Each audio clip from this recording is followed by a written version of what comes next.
Graça e paz, povo de Deus, tudo bem? Novo Testamento em um ano. Hoje, Marcos, no capítulo 4, do versículo 1 ao versículo 20. Aqui, nesta parte, somos apresentados pelas memórias do apóstolo Pedro a parábola da semente. Já vimos em Mateus, mas aqui eu quero destacar uma outra realidade. Na realidade, duas. Desculpa a redundância. Ele, no versículo 13, versículo 12, os discípulos em casa perguntam a Jesus, de novo, já vimos um pouco disso em Mateus, o significado da parábola. Aí Jesus, no versículo 13, lhes pergunta: se vocês não entendem a parábola, como compreenderão todas as outras? Se vocês não entendem essa, vocês não vão entender as outras. E aí Jesus começa a explicar. O semeador semeia a palavra. Que palavra? A palavra de Deus.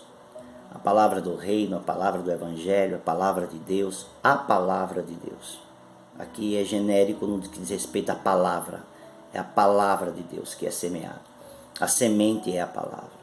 E aí ele diz que os que estão da beira do caminho, onde a palavra é semeada, quando ouvem, logo Satanás vem e tira a palavra semeada deles. Estes são semeados no solo rochoso, os quais, ouvindo a palavra, logo recebem com alegria, mas eles não têm raiz em si mesmo. Sendo de pouca duração, quando chega a angústia ou perseguição por causa da palavra, logo se escandalizam. Os outros, os semeados entre os espinhos, o terceiro tipo de pessoa, Os solos são os tipos de pessoas que recebem a palavra. Beira do caminho, terreno rochoso, e agora os que são semeados entre os espinhos. Quem são essas pessoas? São os que ouvem a palavra, mas as preocupações desse mundo, ou seja, a demanda do mundo, a fascinação das riquezas, são iludidos, ludibriados e fascinados pelas riquezas.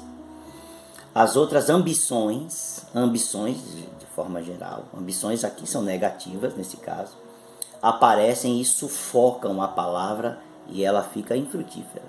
Os que foram semeados em boa terra são aqueles que ouvem a palavra e a recebem, frutificando a 30, a 60 e a 100 por um. É interessante desta parábola. Eu retiro dela duas conclusões. A primeira é que nós não podemos reclamar do tamanho da igreja, porque, segundo a matemática de Jesus, da semeadura, da semente, da palavra, apenas 25% frutificam adequadamente.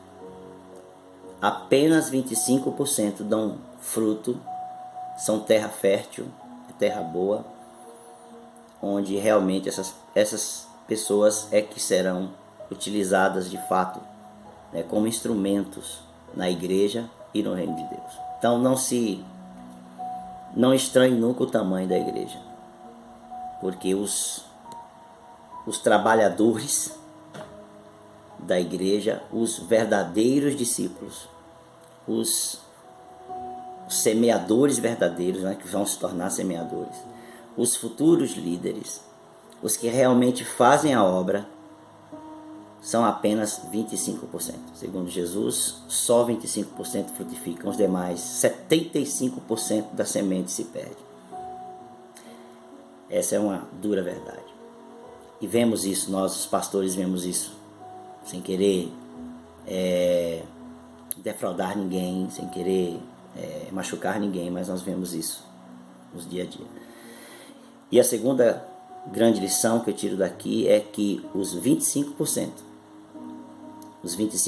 que frutificam, cobrem a falta que os 75% fazem e frutificam na quantidade dos 75% que faltam. Os 25%, os poucos que trabalham na igreja, suprem toda a demanda, os 100%. porque os 25% dão fruto a 30, 60 e a 100 por um.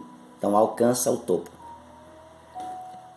Deveria ser 100% no total, mas só 25% dá fruto. Mas os 25% cobre o 100%. Isso é extraordinário, porque Jesus está dizendo ainda que sejam poucos. Estes poucos frutificam na qualidade esperada por Deus, 100%. Você é um dos 25%?